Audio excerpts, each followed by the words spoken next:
여러분 안녕하십니까. 유재풍 변호사입니다. 유재풍 변호사의 법률 이야기. 오늘은 비즈니스와 관련된 이야기를 잠깐 했으면 좋겠는데요. 근래 들어서 간혹 회사에서 퇴사하면서 자신이 운영하던 컴퓨터 자료를 후임자에게 넘겨주거나 회사에 반납하지 않고 삭제하거나 아니면 그냥 가지고 가서 회사 업무에 지장을 초래하는 그런 경우들이 발생하고 있습니다. 종종 제가 상담을 받게 되는데요. 이런 경우에 과연 어떻게 처리가 될까요? 최근에 대법원에서 이와 관련된 그런 판결을 선고한 게 있어서 소개해드리고 싶은데요.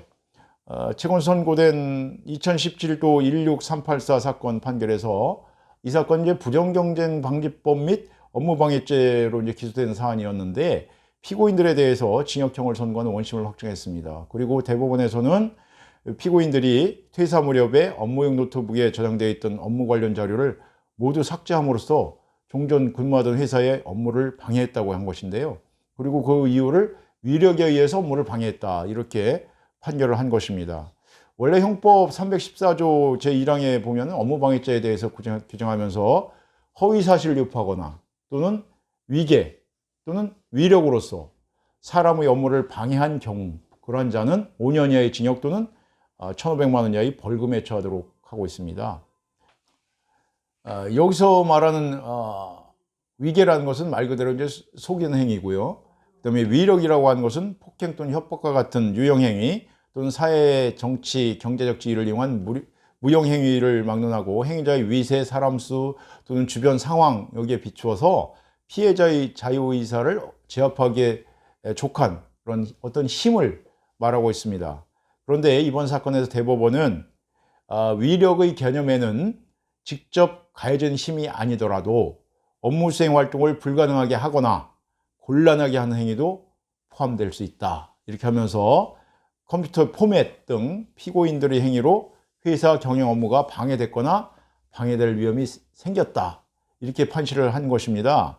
요즘 직장을 퇴직한 사람들이 회사 업무를 처리하면서 만들어 놓았던 자료를 회사에 반납하고 나가야 함에도 불구하고 함부로 파기하거나 넘기지 않고 가지고 간 경우가 종종 벌어지고 있는데, 이에 대해서 업무 방해죄로 처벌할 수 있다는 것을 유의해야 될 것으로 생각이 됩니다. 아주 중요한 판결이어서 여러분께 소개해 드렸습니다.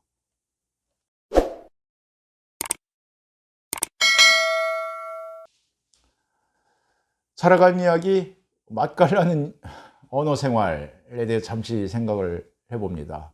일전에 어떤 학교 후배가 저에게 상담하러 오면서 저를 보자마자 아이고 형님 그동안 많이 늙으셨네요, 이런 말을 하더라고요.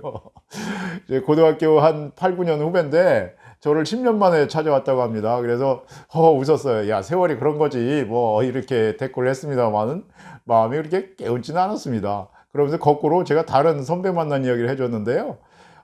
친하게 지낸 선배를 아주 오랜만에 만났습니다. 그랬더니 그 선배님은 저한테 요새 좀 얼굴이 말라 보이네, 이런 말로 정마디를 던졌는데, 사실은 제가 뵙기에 그 선배님은 60대 말인데 70이 다 되신 분인데 머리가 많이 빠졌더라고요. 사실 그렇지 않습니까? 나이 들면 머리도 많이 빠지고 뭐 얼굴도 빠지고 뭐 이런 것 같은데, 이럴 때 좀 서로 좀 칭찬되는 한 말로 좀 서로 대하면 어떨까, 이런 생각을 해봤습니다. 이를테면 얼굴에 윤기가 나네, 뭐 주름이 많이 없어졌네, 오히려 머리숱이 많이 더 나아진 것 같네, 뭐 이런 식으로 덕담을 하면 좋지 않겠나, 이런 생각을 해봅니다. 우리가 립 서비스란 말하고 옛날에도 말 한마디로 뭐 천냥빚을 갚는다, 이런 말이 있지 않겠습니까? 그런데 사실은 그렇지 않다 하더라도 듣는 사람이 기분 좋은 말로, 특히 외모에 대해서 얘기할 때는, 오랜만에 만난 사람들 사이에서 외모에 대해서 얘기할 때는 좀 그야말로 덕담해서 용기와 희망을 주는 이런 언어 생활을 하면 세상이 더 밝아지지 않을까, 이런 생각을 해봤습니다. 고맙습니다.